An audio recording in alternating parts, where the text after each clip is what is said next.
Hi Pangyaw! Magandang hapon! Magluluto po tayo ng radish cake. Ito po yung mga ingredients ng ating lulutuin.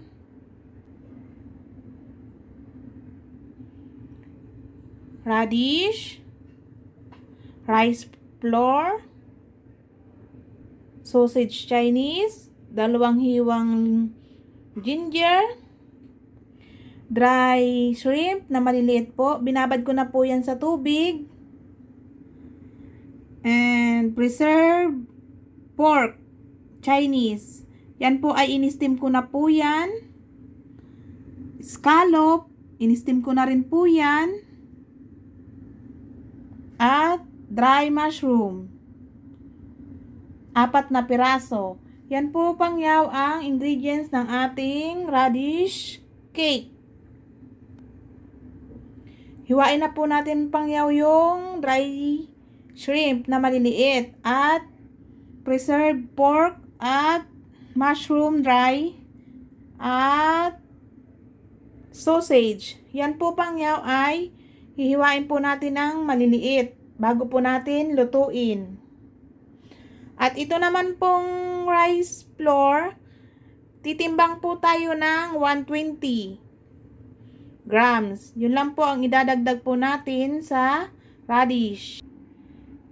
Ayan na Pangyaw, nahiwa ko na po ang radish at nagadgad. Naghiwa po ako ng kaunti na medyo malaki-laki para po maganda po ang ating radish cake pag naluto at meron pong kaunting buong radish.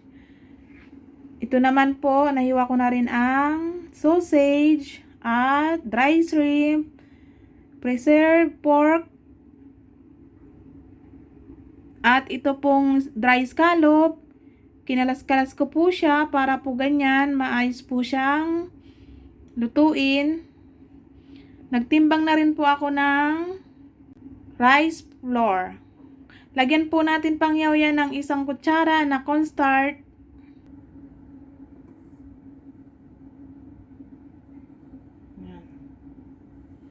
Nalagyan na po natin. Tapos, yung cornstarch Pangyaw, salain po natin bago po natin lagyan ng tubig na maligamgam. Para po doon ay tunawin. Ito Pangyaw, sasalain na po natin bago po natin lagyan ng tubig. Para po maganda po siya.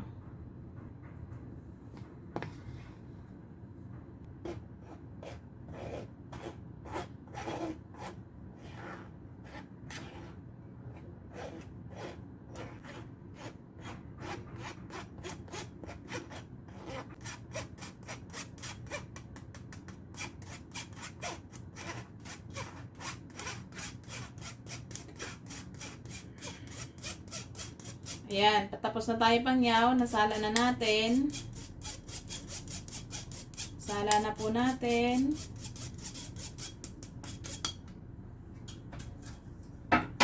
Kita nyo po. Lagyan na po natin siya ng tubig.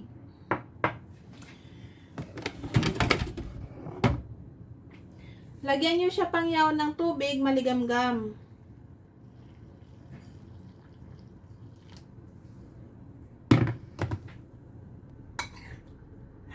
Haluin nyo po.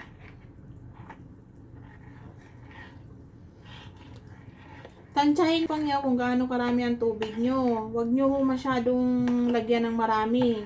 Kailangan lang po siyang matunaw.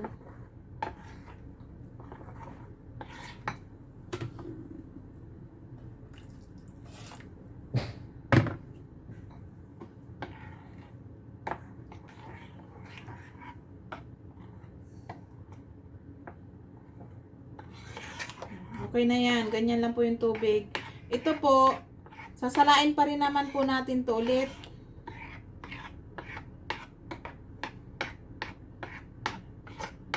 Mag-isa na tayo Pangyaw ng radish at yung ingredients. Ayan Pangyaw, nagpainit na po ako ng kawali. Lagyan na po natin siya ng mantika.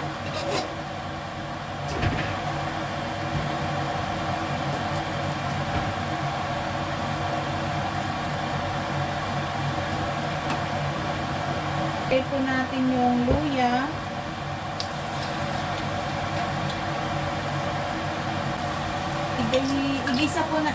Igisa po natin yung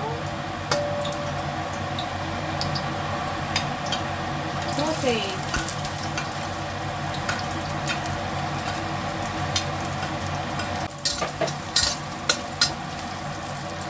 Dry shrimp.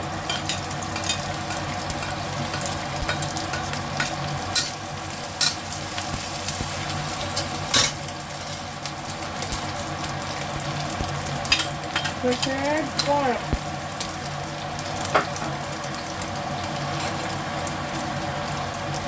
Scallop.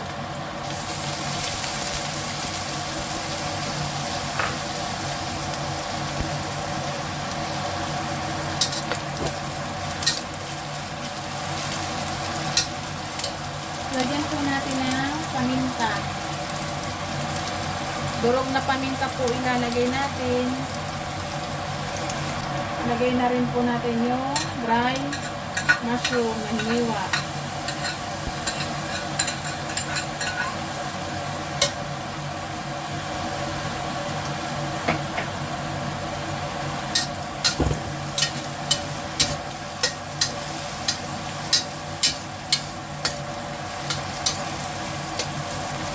Ito po pangyaw, tatanggalin po natin. Mamaya po natin isasawag dun sa radish. Lutuin muna po natin yung radish sa tubig at konting gisa-gisa. Pag okay na po yung radish, saka po natin lalagay ito.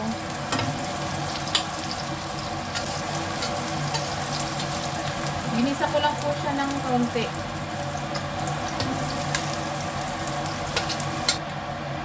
Ilagay na po natin pangyaw yung radish.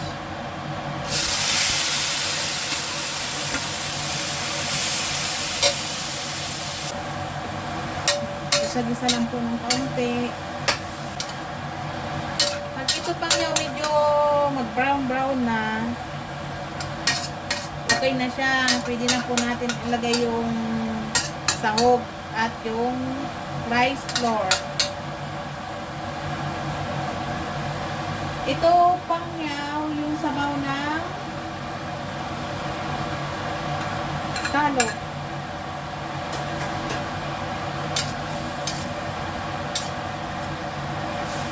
Lutuin niyo muna po ito pangyaw ng ayos.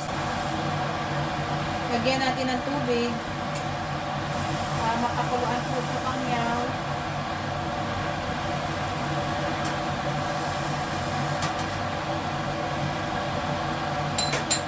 Yan po yung tubig niya. Lagyan po natin ng kaunting asin.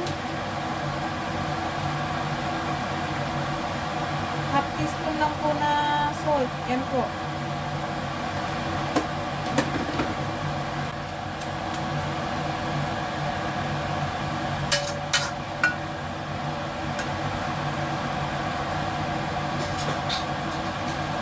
Takpan natin pa niya para mabilis maluto.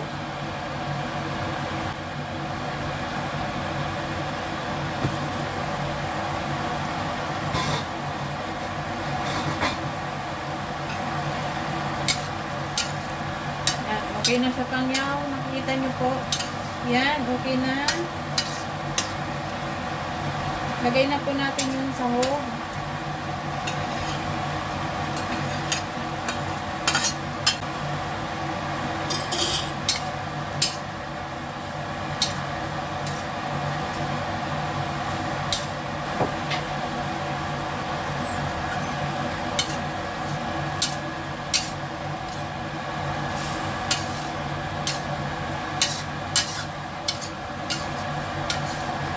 Tanggalin po natin yung luya pangyaw kasi ilalagay na natin yung rice flour.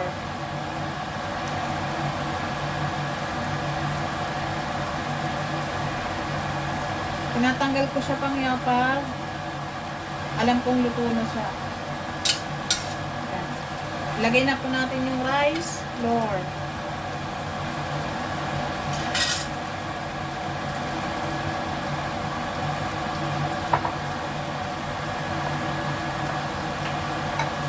Ito pangyaw, nakikita nyo.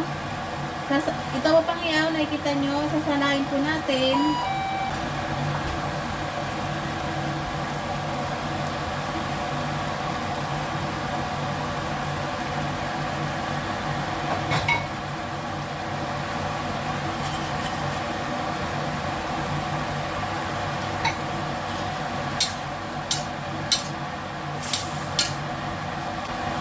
Halo-halo na.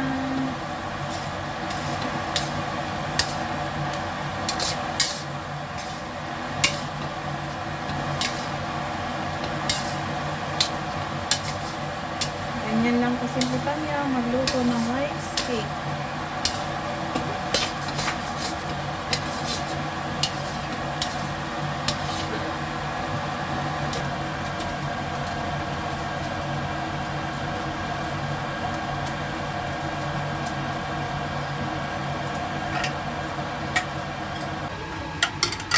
Ito pangyaw, nilagyan ko ng mantika. Dito natin ilalagay yung radish. Yan, pinahiran ko na siya ng mantika. Pinapon natin yung radish.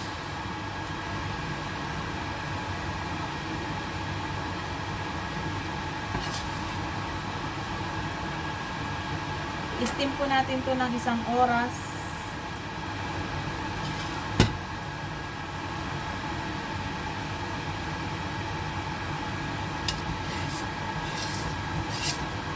Super sticky na siya.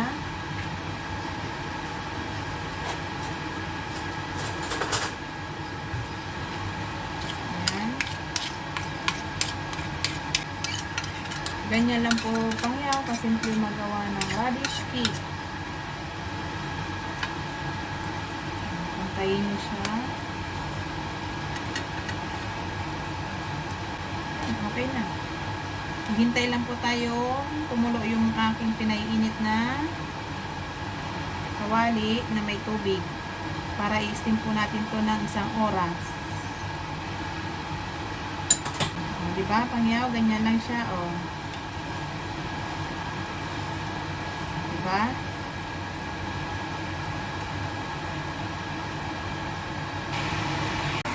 Ayan na pangyaw, kumukulo na siya. Lagyan na natin yung radish.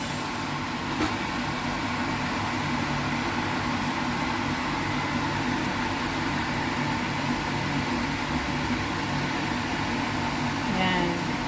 Nilalagyan ko ng ganito siya pangyaw para hindi pumasok yung tubig dito sa radish. Diba?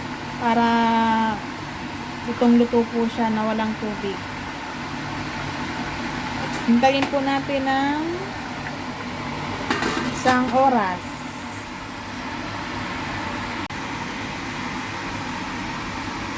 Isang oras na siya pangyaw. Tingnan na natin kung luto na po.